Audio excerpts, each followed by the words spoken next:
Hi there, this is Anthony Chow, and today I'm going to show you quickly how to use Google Voice and Google Hangout. Let's begin. So the first thing to know is that many of us actually have lost our phones completely.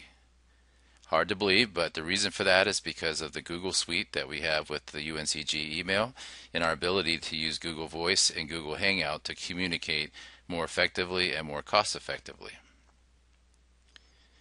So what you will need to be ready to use Google Voice and Google Hangout are a headset with a microphone, a webcam, and oftentimes the webcams will have an external microphone as well, or a laptop with an embedded webcam that makes you able to use Google Voice and Google Hangout very easily.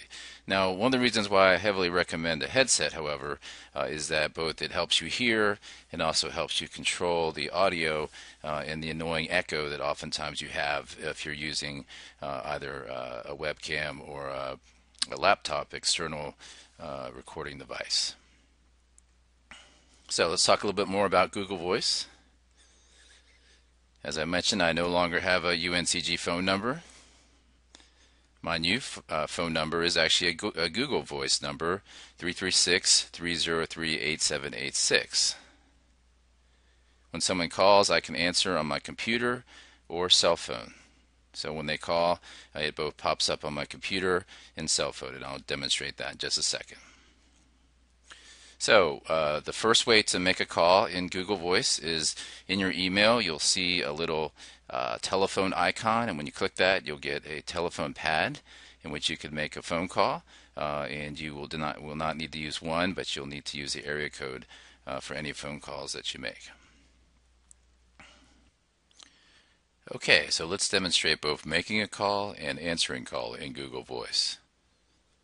So going to my email, you'll see this here, and if you click call phone, you'll get that dialing pad that we talked about here. And then to answer a call, it's the same process, so let me dial my own phone number.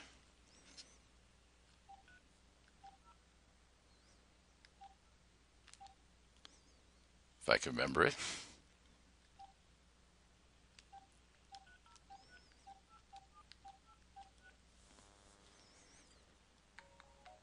And you'll hear that ring if you have the headsets on in your email account.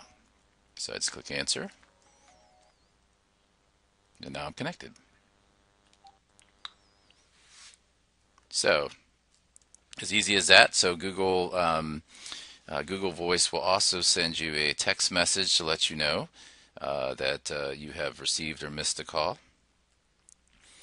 And it's not appearing at this second, but what you'll receive is something similar to this, new voicemail, and that way you know that you have received the call. So very, very convenient. All right, so let's go to Google Hangout. So Google Hangout is really very similar, but also allows for video and audio chat, or actually text chat, audio, and also video conferencing. So the only other thing you'll need is the Google plugin. So if you go to Google and search for Google Hangout plugin download, it's a very quick download, and then your UNCG email account will be enabled to use Google Hangout.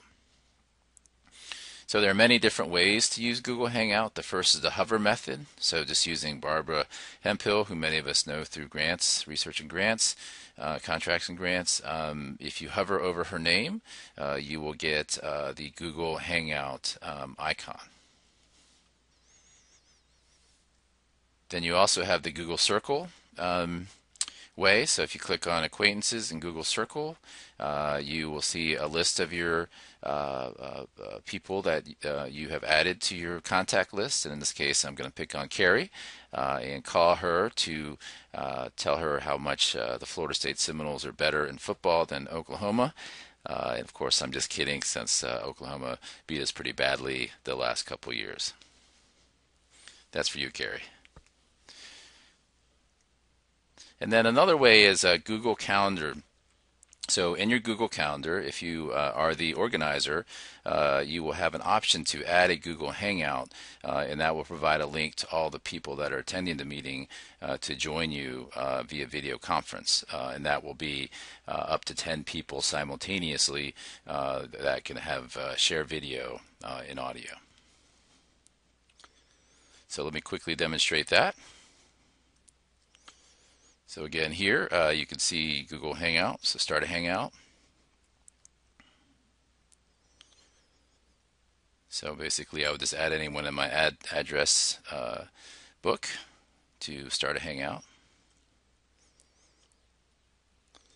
And then certainly again, so if I wanted to hang out with Jim, I would just hover over his name. You can see the little green dot, which means he's online.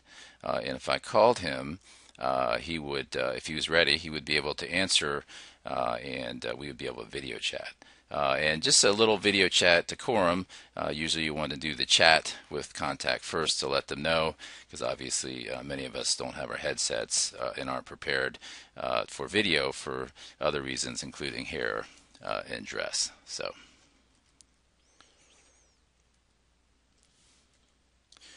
that's it. It's very easy to do. Really, just follow these basic tips, and you'll be ready to go. And I can definitely tell you that students utilize this a lot, mostly through chat, but definitely in terms of meetings with both faculty and students and colleagues, it's very convenient. So happy Googling.